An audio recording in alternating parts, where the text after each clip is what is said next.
नमस्कार, माधुरीज किचनमध्ये तुमचं सगळ्यांचं अगदी मनापासून स्वागत करते। आज ना मी कवठची चटणी करून दाखवणार आहे। करायला सोपी आहे आणि चवीला ना खूप छान लागते। म्हणजे हिची चव ना आंबट, गोड, तिखट अशी लागते आणि करायला सोपीच आहे आणि पचनासाठी पण आपल्याला ही म्हणजे चांगली आहे आणि आपल्याला ही जेवणात तोंडी लावण्यासाठी किंवा याच्याबरोबर तुम्ही पोळी किंवा भाकरी खाऊ शकता। तर आता इथे बघा, एक मी हे कवठ घेतलेलं आहे आणि पिकलेलं कवठ घ्यायचं।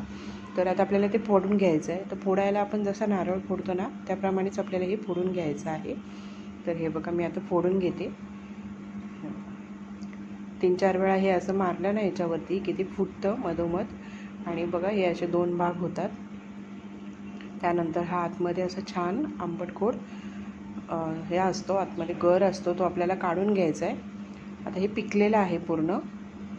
हे बघा, आता हे चमच्याच्या साहाय्याने ना आपण असं हे काढून घेऊया हा सगळा गर। आणि या गरामध्ये ना बिया आणि अशा रेषा असतात आतमध्ये, म्हणजे धागे असतात। तर ते सुद्धा मी आता मिक्सरला बारीक वाटून घेणार आहे। आता वेगळे असे काढून टाकायचे नाहीत बिया आणि हे धागे। तर आता मी हे सगळंच असं घेणार आहे।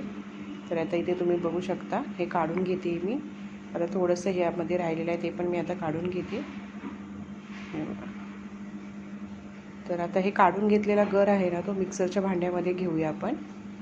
हे बघा, एक मिक्सरचं भांडं घेतले, त्यामध्ये आता हा पूर्ण मी गर यामध्ये घेऊन त्यामध्ये मसाले घालणार आहे।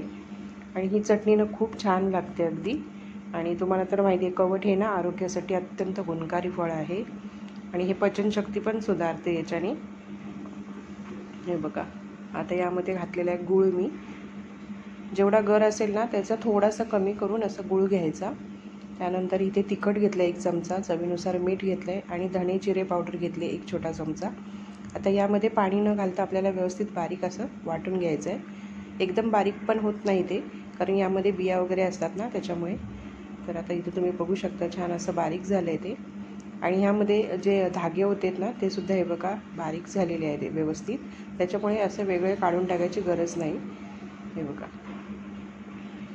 आता ही छान आपली चटणी तयार झाली। मी एका ना बाउलमध्ये काढून घेते। तर इथे बघू शकता, ही आपली कवठची चटणी तयार झालेली आहे।